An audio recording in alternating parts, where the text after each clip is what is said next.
Det her er Kasper. Kasper er vokset op i et normalt underklassesamfund. Den lave indkomst har gjort, at Kasper og hans familie har fraprioriteret det sunde liv.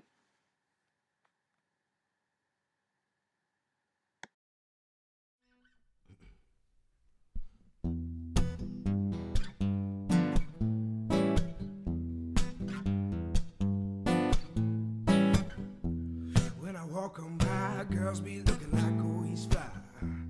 I pimp to the beat, walking on the street, I'm a new love freak, yeah. This is how I roll, animal prince getting out of control. It's a red fool with a big afro, and just like Bruce Lee, yeah, I got the glow. Oh, oh, girl, look at that body. Oh, oh, girl, look at that body. Oh, oh, girl, look at that body. I work out. When I walk on the spot, this is what I see. Everybody staring at me. I got passion in my past, and I ain't afraid to show it, show it, show it. Ooh, I'm sexy and I know it.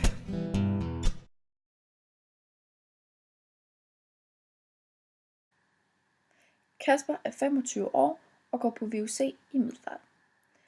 På grund af Kaspers travle hverdag med skole og fritidsjob, er det svært for Kasper at få tid til at smøre en madpakke. Derfor køber Kasper hver dag mad i gymnasiets kantine.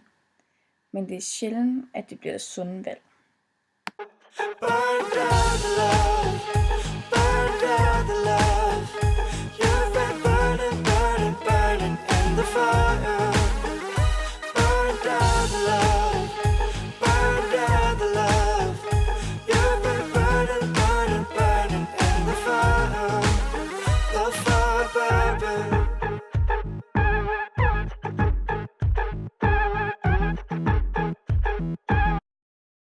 Det, at Kasper lever et usundt liv, har forårsaget, at han lever af en livsstilssygdom. Overvægt. Dette er meget almindeligt for mennesker, som kommer fra underklassen, da Kasper og hans familie har haft en lav økonomisk kapital, som har sat en begrænsning for deres indkøbsmuligheder.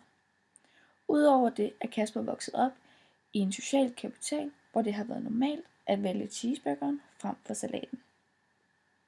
At han har haft svært ved at finde den rette sociale kapital.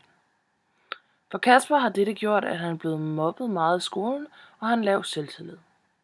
Dette gør, at Kaspers habitus kan have effekt på hans vægttab, da de vaner, han førhen har haft, vil presse ham psykisk tilbage. Samfundsmæssigt set har Kasper ikke fået den store opbakning. Da Kasper var mindre, var der ikke så stor fokus på borgernes usunde vaner, som der er i dag. For eksempel er Kasper vokset op med en gradvis prisstigning på de usunde varer, som for eksempel tobak, slik, sodavand etc. Dette princip kaldes indirekte magt. Altså er det kun dem, som er involveret i for eksempel lovændringen, som er klar over dens eksistens. Konflikten bliver ved brug af indirekte magt derfor ikke synlig for offentligheden. Dette har på Kasper kun virket negativt, da han som sådan ikke har bidt mærke i prisstigningen. For ham er der ikke blevet fokuseret mere på sundhed. Trods prisstigningerne har han fortsat det usunde liv. Men nu vil han ændre på sin livsstil.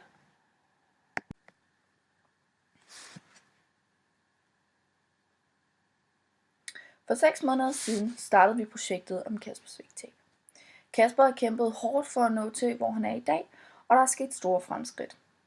Kasper har både tabt 25 kilo og også nedsat risikoen for hjertekarsygdomme og en tidlig død. Men det var alt for i dag. Vi ønsker Kasper meget held og lykke, men vender tilbage om 2 år for at se, om Kasper har kunnet opretholde sit vægttab. Og til jer seere, så vender vi tilbage i næste uge med en ny episode om livets store ændringer, hvor vi tager til Hillerød for at besøge Else.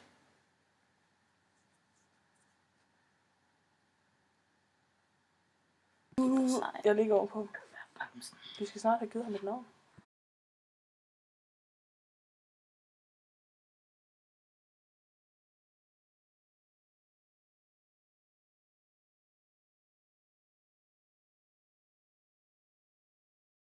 Fortsæt. Okay, hvor mega hurtigt. Ja, jeg filmer. Ja, med hårdt.